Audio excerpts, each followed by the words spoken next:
Chapter 18 of the examples of holy men in former ages.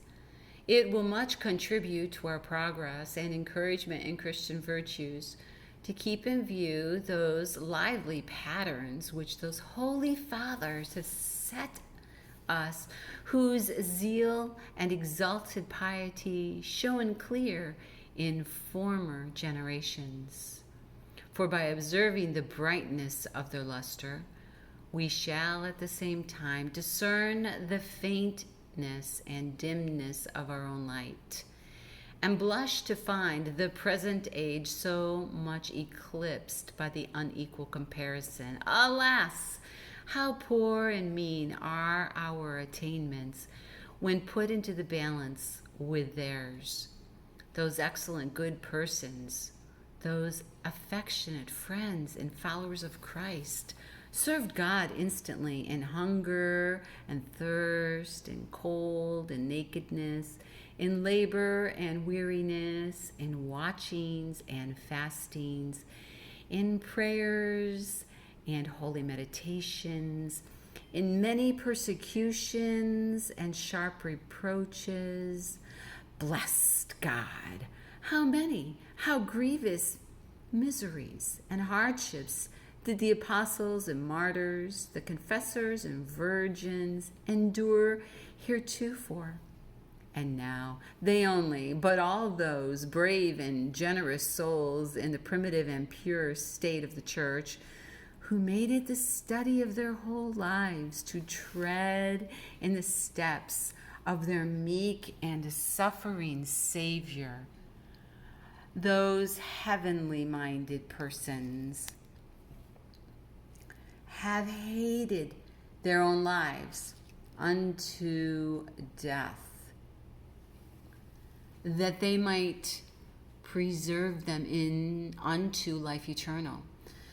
How very austere, how entirely mortified was the conversation of the ancient hermits in the deserts.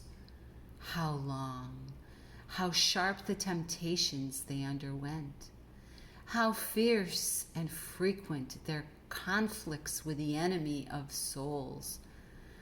How constant and fervent their prayers. How rigorous their abstinence. How unblemished their chastity. How eager their desires. How indefatigable their endeavors after higher degrees of perfection.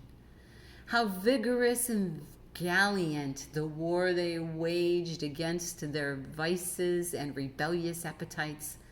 How pure and uncorrupt all their intentions. How free from any mixture of worldly prospects, and sincerely fixed upon God and His glory.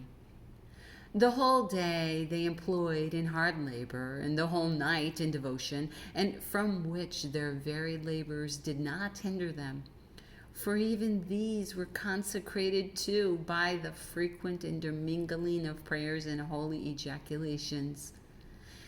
Their great care, in a word, was that no portion of the time God gave them in the body might be spent unprofitably, and what they labored to make an improvement, their zeal made a delight.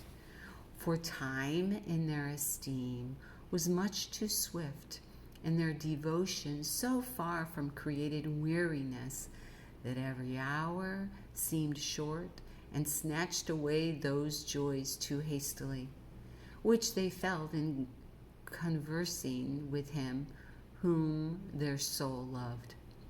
Their thoughts were so intent, their raptures so entertaining, so ravishingly sweet, that they became almost all spirit, and quite forgot their bodies and the care necessary for supporting them in life. Riches and honors and greatness and friends and relations were now no longer their concern. How should they, when even a part of their own persons ceased to be so, and providing those things without which mortals cannot subsist, was now grown a trouble, and to persons so abstracted from flesh and sense, a painful and unseasonable interruption of better and much more important business. These men, it is true, had no earthly possessions, but they who were poor in that respect were exceedingly wealthy in another, rich in the favor of God, and abounding in excellent virtues.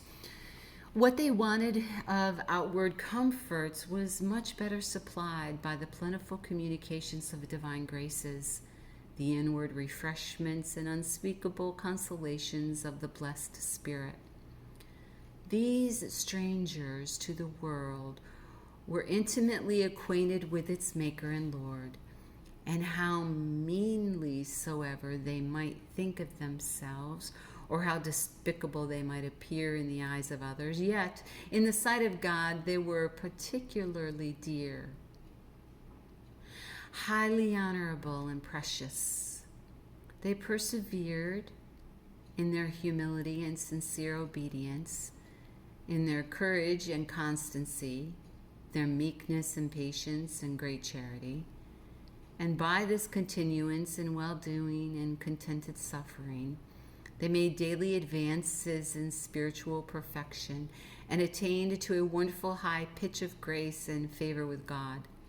By this exemplary piety, they are become proper patterns for the imitation of all devout men in after ages, and though but a few in number, ought to encourage and prevail upon us more powerfully to rival their uncommon zeal than the numerous examples of negligent and lukewarm Christians should do to slacken and suffer our piety to grow cold. To these we may add the ardent devotion of those holy men who retired from the world into cloisters and cells, which are their first institution, were places of great piety and severe virtue.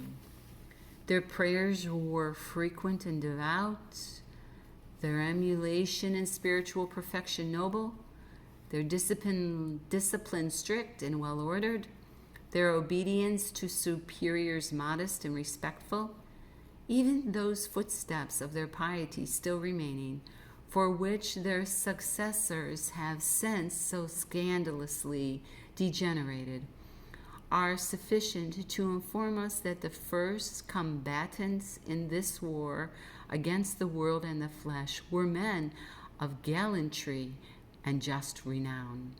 But now, alas, how wretched a pass are we come to, when it is counted a mighty matter if here and there one keep himself from transgressing the rules of his order,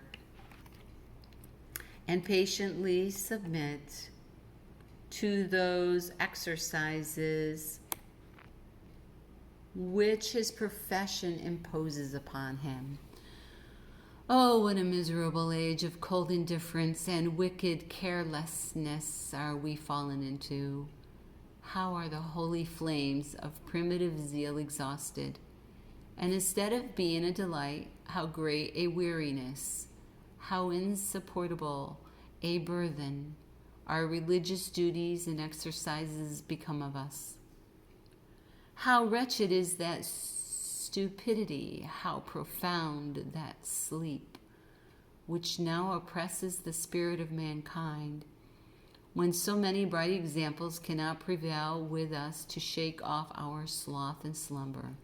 Now awaken our souls into any tolerable concern for banished piety and neglected virtue.